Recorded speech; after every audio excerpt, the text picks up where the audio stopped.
नमस्कार दोस्तों, पिछले वीडियो में हम लोगों ने प्रकाश के परावर्तन के नियम के बारे में पढ़ा था। ठीक है, और समतल दर्पण और गोलीय दर्पण किसे कहते हैं तथा गोलीय दर्पण कितने प्रकार के होते हैं इसके बारे में हम लोगों ने पढ़ा था। ठीक है, आज दूसरा वीडियो है, इसमें हम लोग आज पढ़ेंगे दर्पण से संबंधित कुछ मुख्य बातें। उसके बाद हम लोग पढ़ेंगे गोलीय दर्पण में प्रतिबिंब का बनना। ठीक है, उसके पहले हम लोग देखते हैं दर्पण। तो हम लोग गोलीय दर्पण कितने प्रकार के होते हैं इसको हम लोग पढ़ चुके हैं, और कौन कौन से दर्पण होते हैं आज हम लोग देखेंगे। तो ये कौन सा दर्पण है? ये दर्पण है अवतल दर्पण। कौन सा दर्पण है? अवतल दर्पण है।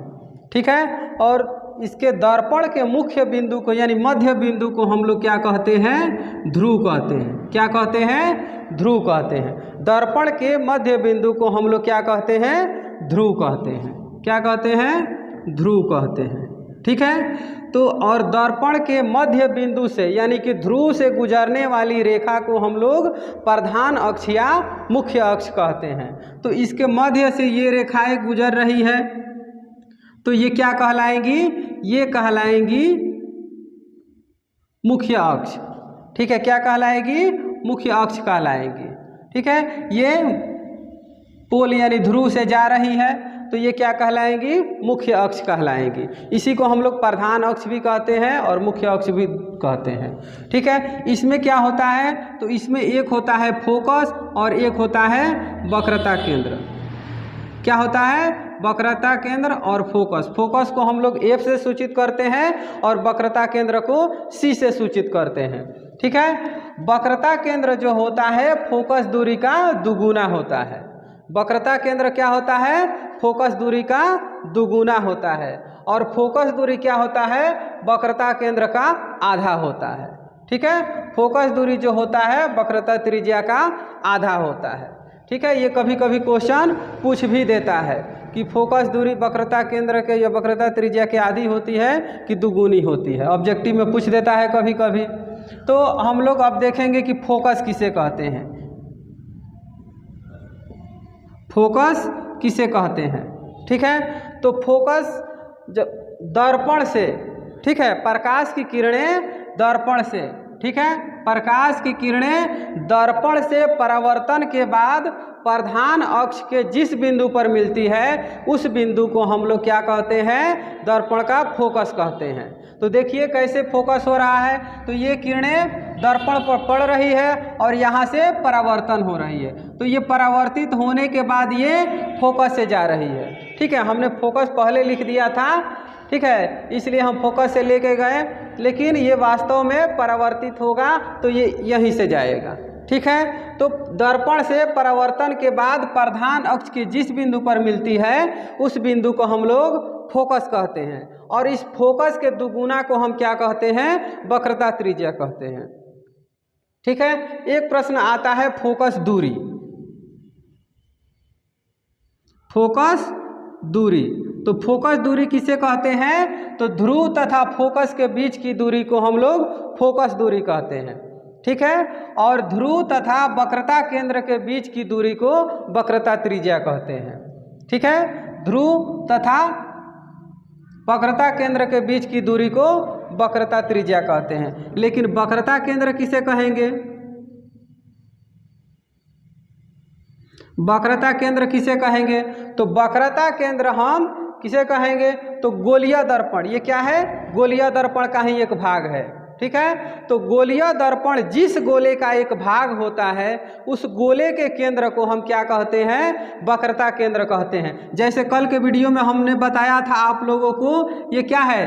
गोल है, यानी कि गोलिया है। ठीक है, और इसी में से हम इतना काटे थे और इधर से पेंट कर दिए थे तो ये क्या बन गया था? ये दर्पण बन गया था। कौन सा दर्पण? अवतल दर्पण। ठीक है, तो ये पूरा गोले का एक भाग है कि नहीं? तो इसी गोले का जो ये केंद्र होगा ये क्या कहलाएगा? वक्रता केंद्र कहलाएगा। ठीक है, तो गोलीय दर्पण जिस गोले का एक भाग होता है उस गोले के केंद्र को हम लोग वक्रता केंद्र कहते हैं। ठीक है, तो ये अवतल दर्पण हो गया। और अवतल दर्पण में प्रकाश की किरणें दर्पण से पड़ने के बाद फोकस से होकर गुजरती है। ठीक है, लेकिन यही हम उत्तल दर्पण में देखेंगे, इसको मिटा रहे हैं। यही हम अगर उत्तल दर्पण में देखेंगे तो उत्तल दर्पण कैसे होता है, ऐसे होता है। ठीक है, ये हम लोगों ने देखा था कि इसका परावर्तक सतह कैसा होता है, उठा हुआ होता है। तो इसके भी मध्य बिंदु को हम लोग क्या कहेंगे, पोल यानी ध्रुव कहेंगे। और इसके बीचों बीच से जो रेखा गुजरेगी वो क्या होगी, प्रधान अक्ष होगी या मुख्य अक्ष होगी। इसमें क्या होता है, जब प्रकाश की किरणें सीधी पड़ती है तो ये क्या हो जाती है, परावर्तित हो जाती है। ठीक है, ये दर्पण के पार नहीं जा पाती है, ये परावर्तित हो जाती है। ठीक है, इसलिए हम क्या करते हैं, इसको पीछे हम काल्पनिक रूप से मिलाते हैं। ठीक है, तो उत्तल दर्पण में फोकस दूरी क्या होती है, दर्पण से परावर्तन के बाद प्रधान अक्ष पर मिलती हुई प्रतीत हो रही है। क्या हो रही है, मिलती हुई प्रतीत हो रही है। तो इसे हम क्या कहेंगे, फोकस कहेंगे। किसका फोकस कहेंगे, तो उत्तल दर्पण का फोकस कहेंगे। ठीक है, और इस फोकस दूरी के दुगुना को हम क्या कहेंगे, यहाँ पर होगा वक्रता केंद्र, सी हो जाएगा। ठीक है, और ध्रुव तथा वक्रता केंद्र के बीच की दूरी को हम लोग वक्रता त्रिज्या कहते हैं। ठीक है, वैसे ही इधर से भी जाएगी प्रकाश की किरणें तो ये भी परावर्तित हो जाएगी। इसको भी हम पीछे मिलाएंगे तो कहाँ मिलेगा, ये भी जा कर के फोकस से ही मिलेगा। ठीक है, इसमें कहीं भी जाएगा तो वापस परावर्तित हो जाएगा। ठीक है, तो कभी कभी पूछ देता है कि किसकी फोकस दूरी काल्पनिक होती है, उत्तल दर्पण की कि अवतल दर्पण की। तो आप लोग लिखिएगा कि उत्तल दर्पण की फोकस दूरी काल्पनिक होती है, जबकि क्या होती है, अवतल दर्पण की फोकस दूरी वास्तविक होती है, यानी कि वास्तविक कटान बिंदु पर बनता है। ये काल्पनिक कटान बिंदु पर बनता है, यानी कि इसको हम मिलाते हैं तब बनता है। ठीक है, अब हम लोग देखेंगे प्रतिबिंब का बनना। ठीक है, तो दोनों में लगभग सेम होता है, इसमें भी ध्रुव वही होगा, फोकस वही होगा। फोकस में थोड़ा अंतर होगा।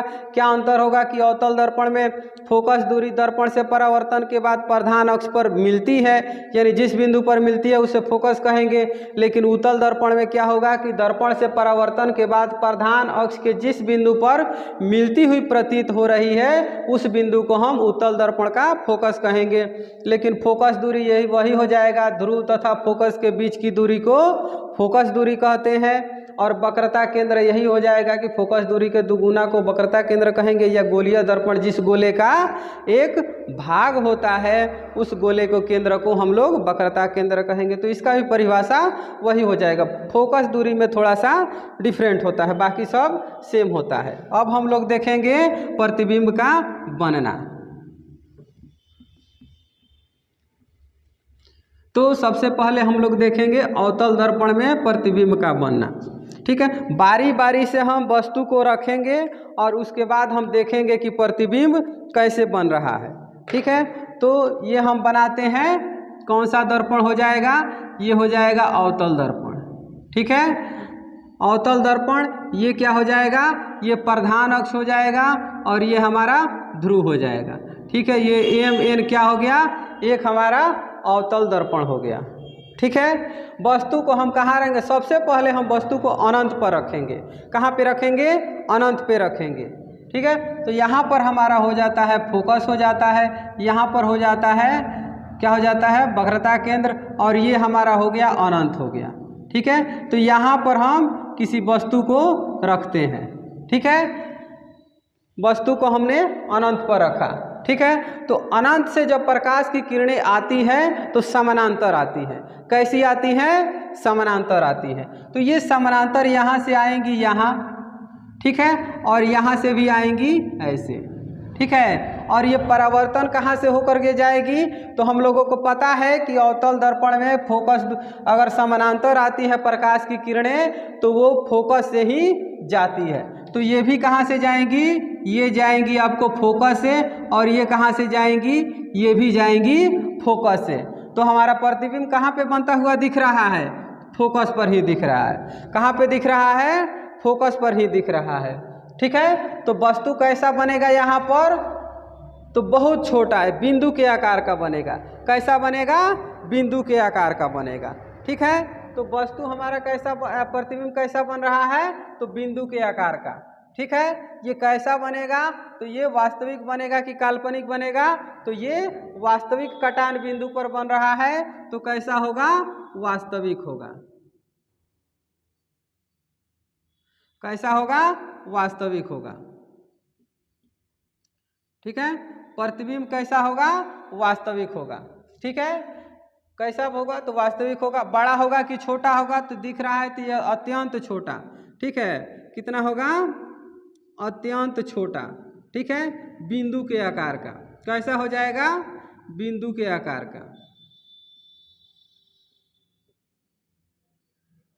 बिंदु के आकार का हो जाएगा। ठीक है कैसा होगा?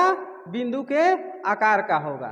ठीक है, बड़ा होगा कि छोटा? तो अत्यंत छोटा होगा, बिंदु के आकार का हो जाएगा।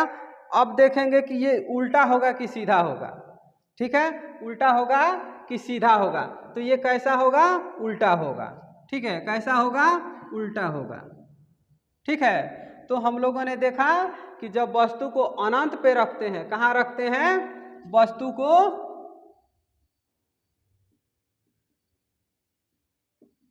अनंत पर रखते हैं। जब वस्तु को अनंत पे रखते हैं अवतल दर्पण के सामने, तो उसका प्रतिबिंब कहाँ पे बनता है? तो उसका प्रतिबिंब फोकस पर बनता है। फोकस पर बनता है। कैसा होता है? ये कहाँ बनेगा? फोकस पर। फोकस पर बनेगा। कैसा होगा? तो वास्तविक होगा। बड़ा होगा कि छोटा होगा? तो यह अत्यंत छोटा होगा। ठीक है, किसके समान होगा? तो एक बिंदु के समान होगा। और उल्टा होगा कि सीधा? तो यह प्रतिबिंब उल्टा होगा। ठीक है, इसके बाद हम लोग अगले क्लास में पढ़ेंगे। तब तक के लिए जय हिंद।